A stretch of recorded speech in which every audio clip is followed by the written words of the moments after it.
Bonjour à tous. À l'occasion de la sortie du premier bout de colonne variétale des rhums Rémonec, nous avions rendez-vous avec la team Rémonec pour 3 ateliers exclusifs. C'est parti!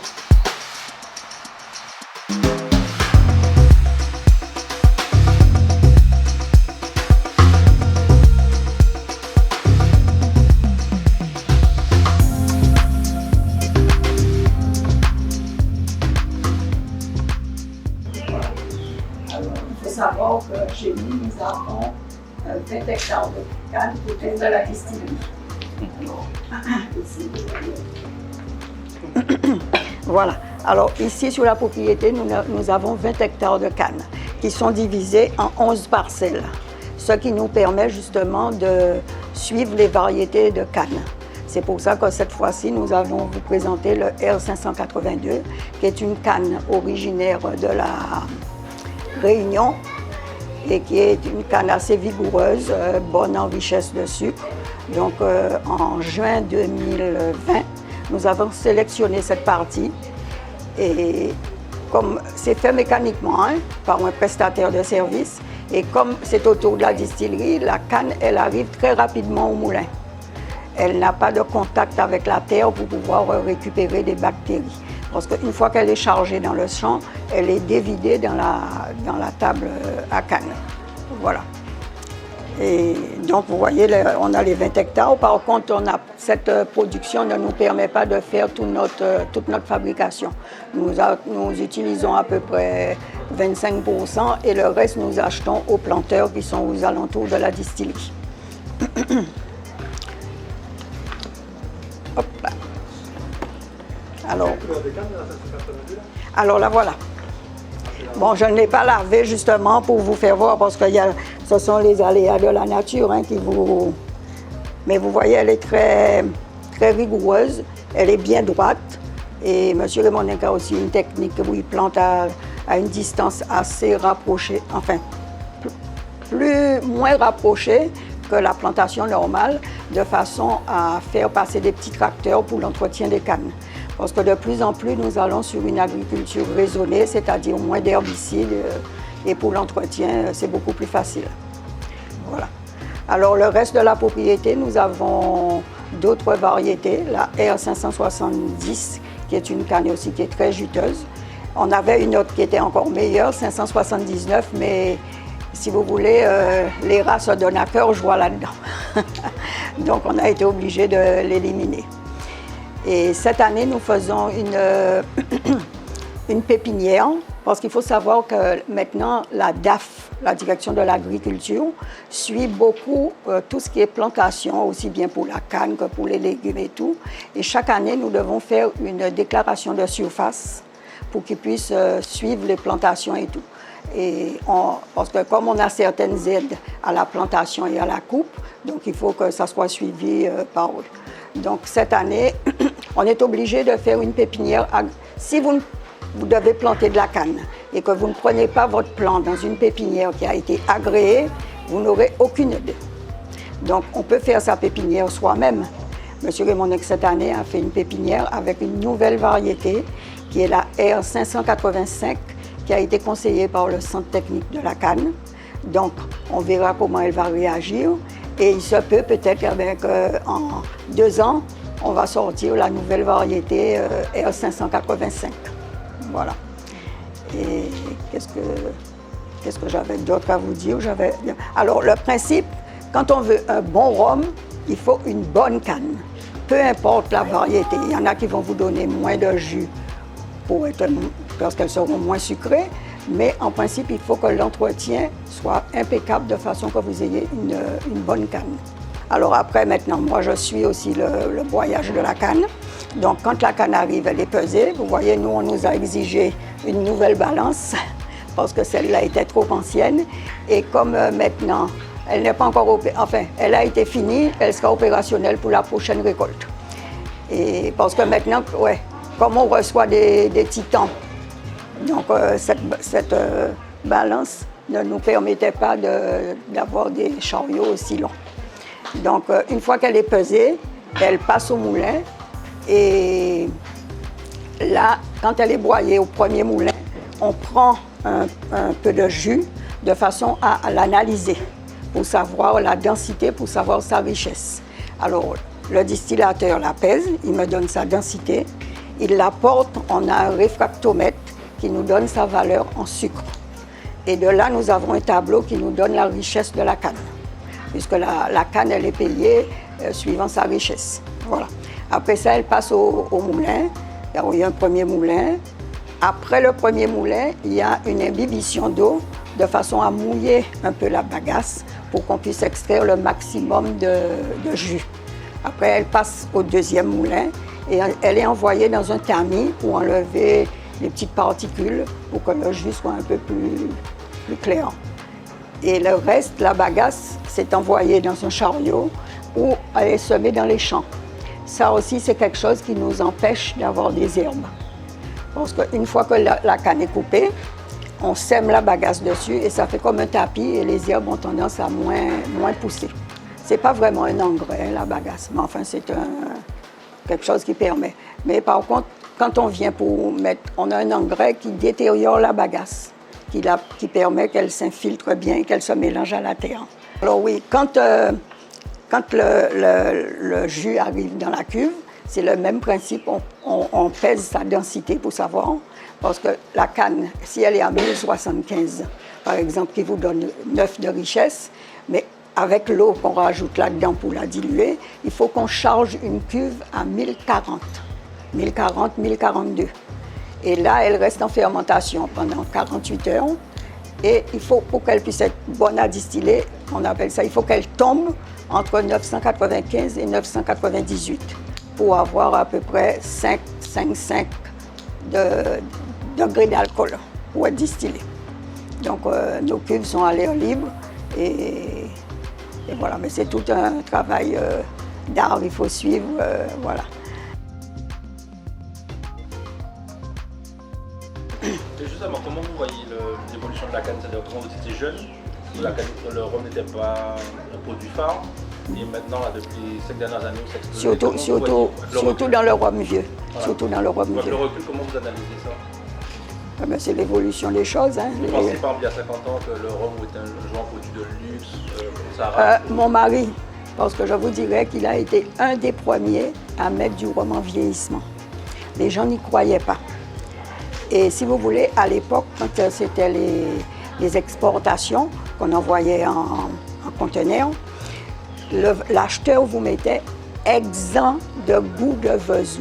Ça voulait dire qu'il voulait du rhum de mélasse.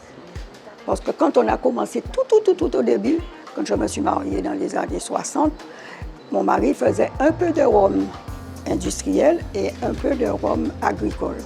Et bien, le rhum de mélasse, c'était destiné à la France. Et c'est ce qui a fait une mauvaise image de marque du rhum. Et après ça, quand les gens ont compris, c'est ce qu'on leur dit, peu importe que ce soit du rhum X, Y ou Z, dès que c'est du rhum agricole qui a été fait avec le pur jus de canne, c'est bon. Et c'est de là que ce rhum a été mis en fût. Mais il a été un des premiers, je ne me rappelle pas en quelle année qu'il avait mis. Et une fois, il a dû même envoyer, puisque ça ne se vendait pas, il a dû même envoyer un peu en vrac pour servir de rhum qu'on demandait. Et c'est petit à petit maintenant que ça a pris une évolution et maintenant, ben... Vous avez vu comment ça s'arrache maintenant? Ouh là là! Maintenant, il y a des festivals, des salons spéciaux rhum. Mais mon mari a été longtemps jury au Salon de l'agriculture. Hein, parce qu'il il va vous parler de sa colonne, il ira à la colonne. Et c'est un passionné, il a déjà 89 ans et il est toujours là-dedans. Ah, c'est un peu passionné. Et comme on dit, le rhum, c'est notre patrimoine. Hein. Ça, c'est vrai. Comme dit M. Rémonec, il raconte toujours une anecdote au cyclone de 1928. La maison familiale venait d'être construite et tous les gens du village, parce qu'à l'époque, Sainte-Rose n'était pas Sainte-Rose. Quand je me suis mariée, la route arrêtait à Cluny. Il n'y avait pas de route. Et il m'a toujours raconté qu'un jour, le jour du cyclone, tous les gens du village étaient venus dans la maison familiale. Et il y a un monsieur, le pauvre, il est arrivé avec une coupure, une tôle lui avait coupé le ventre. Alors, mon beau-père lui a dit, écoute, soit tu vis, soit tu meurs. Alors, il faut qu'on fasse quelque chose. Est-ce que tu es courageux? Je vais chercher de quoi, prendre de quoi.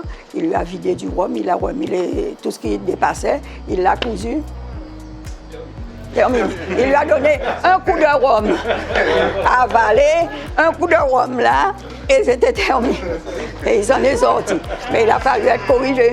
Mais comme on dit, le rhum, c'est notre patrimoine. Hein. Depuis la naissance, là, au veillé. Voilà. Voilà.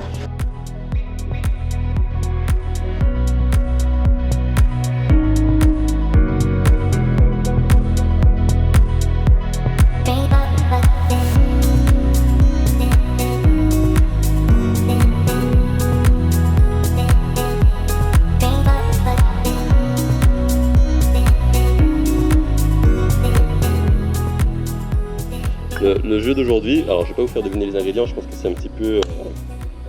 ouais, exactement. Par contre, ce qu'on va faire, c'est qu'il va falloir deviner le pourcentage d'alcool. Je pense que là, on va s'amuser un petit peu. Alors, je vous rassure, justement, parce que normalement, si on écrase la menthe, bon déjà, c'est pas très agréable en bouche, on a des petits morceaux. Et écraser la menthe révèle l'amertume. C'est pas ce qu'on recherche. On recherche vraiment le côté rafraîchissant de la menthe.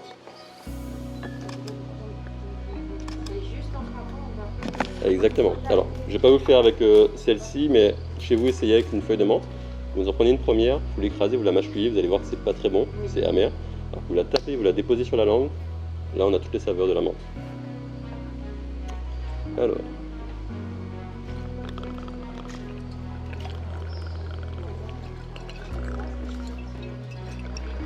Alors, vous pouvez déjà vous servir. Ce que vous allez faire, c'est que vous allez juste le remuer une dizaine de secondes.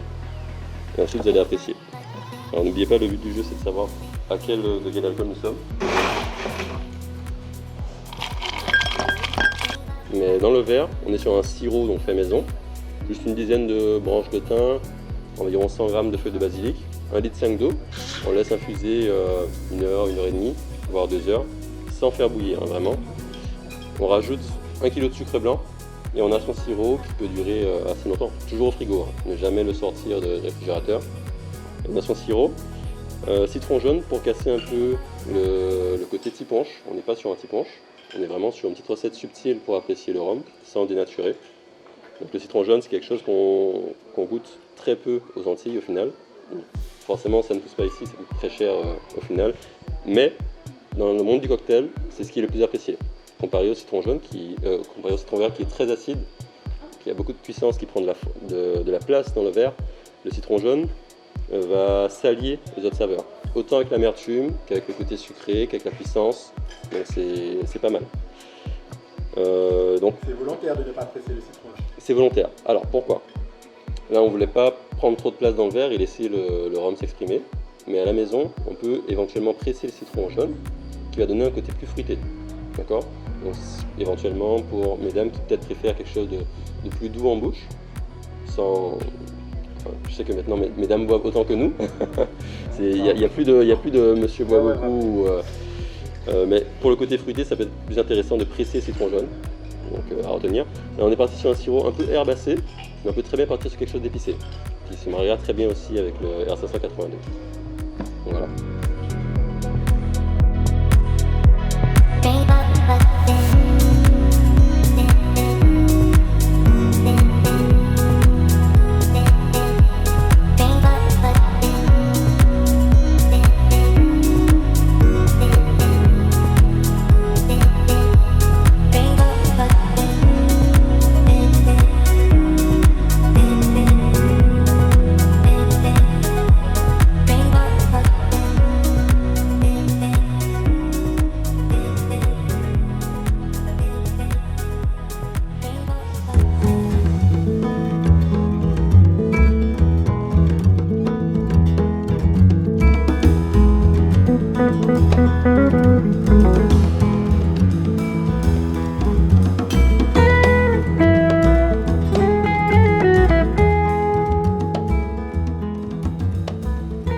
On est dans l'atelier de chai justement, donc on va vous parler de nos fûts. Donc on travaille avec 2 tonneliers, donc le tonnelier Quintessence, bon là c'est juste un test pour l'instant, on achetait beaucoup à l'époque avec des fûts de Bourbon de 2-3 ans maximum, des fûts d'occasion. Là on travaille justement depuis un an et demi à peu près avec le tonnelier Bossuet. Donc c'est une maison à peu près qui a 25 ans d'existence. Ils travaillent dans le monde du spiritueux depuis une dizaine d'années et on est justement la première distillerie à travailler avec eux. Bon, pour l'instant les tests sont très concluants. Donc ils ont juste 11 mois ces fûts-là. Donc on est sur du fût de 600 litres. Donc bon, après il faut savoir qu'il y a plusieurs types de grains, plusieurs types de chauffage dans les fûts. Donc là on est sur du grain fin, un chauffage à peu près de 2 heures, donc c'est un chauffage plus ou moins moyen. Et on travaille justement avec de l'inox 307, donc c'est le meilleur inox actuel, justement parce qu'on a eu déjà plein de soucis avec des fûts où le sarclage était en acier ou autre, et avec la rouille se cassait. Donc on a pu avoir des pertes par le passé.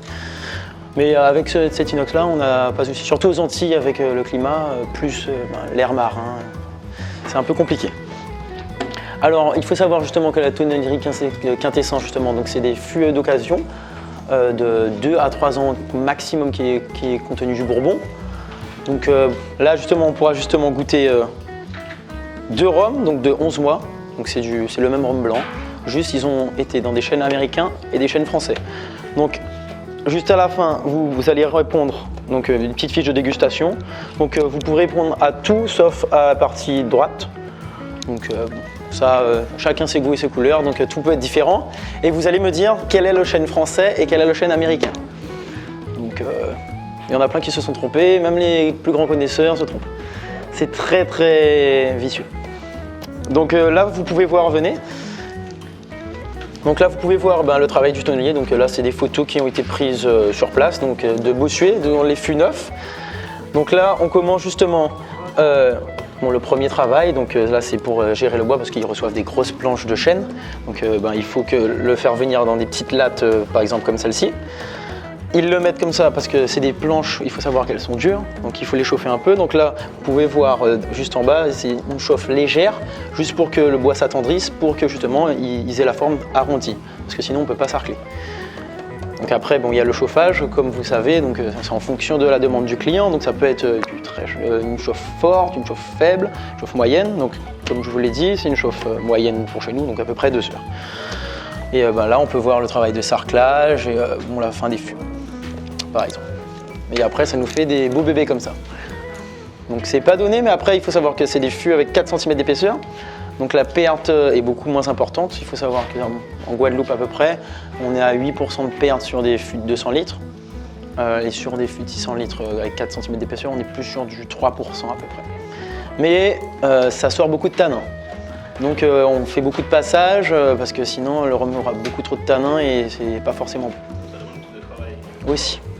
Mais plus de travail, oui et non, parce qu'une fois qu'il y a beaucoup de passages déjà, il commence à avoir beaucoup moins de tanins. Donc, et puis il y a 600 litres, donc on le remplit une fois. Après on fait beaucoup de travail de houillage chez nous. Donc le houillage, je ne sais pas si vous connaissez, on prend une dizaine de fûts ou plus et on les mélange parce qu'il faut rester le minimum d'air dans les fûts. Donc il faut qu'ils soient remplis au maximum. Donc quand on mélange plusieurs fûts, ils perdent 8% par an. Donc au bout de 3 ans, on va dire qu'ils ont perdu 30-35 litres. Donc on fait un houillage sur les 10 fûts et ça fera plus à peu près 9 fûts. Donc là, vous allez me donner votre avis. Donc là, c'est le numéro 1, donc retenez bien l'ordre. Et le numéro 2, donc il y a des fiches, donc 1 et 2. Donc pour les notes de dégustation. Et vous direz ce que vous préférez aussi. Et surtout, quel est le fût américain et quel est le fût français. Donc on va passer à la dégustation.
Donc, Madame Raymonec, qui s'occupe des plantations, a sélectionné avec Delphine la variété de Cannes EA 582.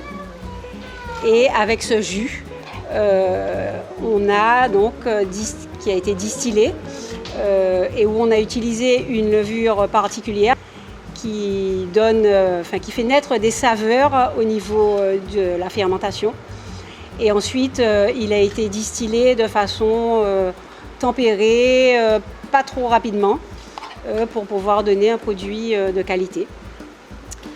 Donc voilà, ce brut de colonne n'est pas que brut de colonne, il est également variétal. Voilà, donc grâce à votre demande, aujourd'hui on est là et vous allez pouvoir le déguster. Merci. Est-ce que tu avais quelque chose à rajouter? Peut-être les notes de dégustation, on vous les donnera après pour ne pas vous influencer. Ok. Donc les notes de dégustation, vous nous les donnerez et puis on va vous donner celles données par l'œnologue avec qui nous travaillons. Voilà. On vous laisse prendre un petit verre et comme ça on viendra vous servir.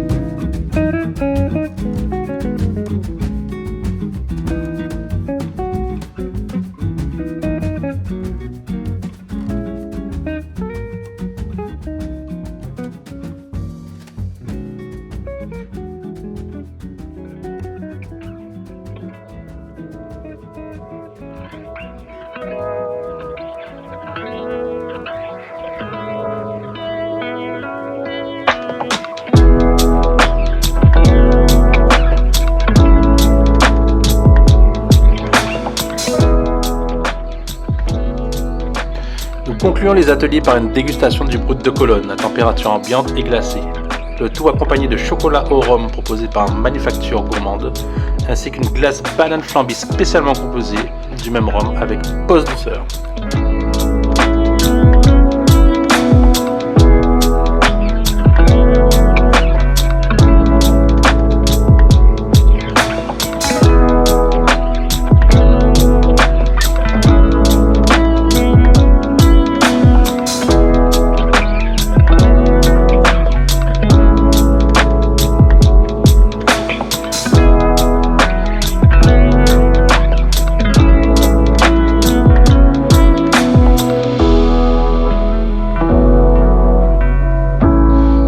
Sur notre chaîne YouTube l'interview complète de Delphine qui présente ce nouveau rhum variétal brut de colonne de Raymonec.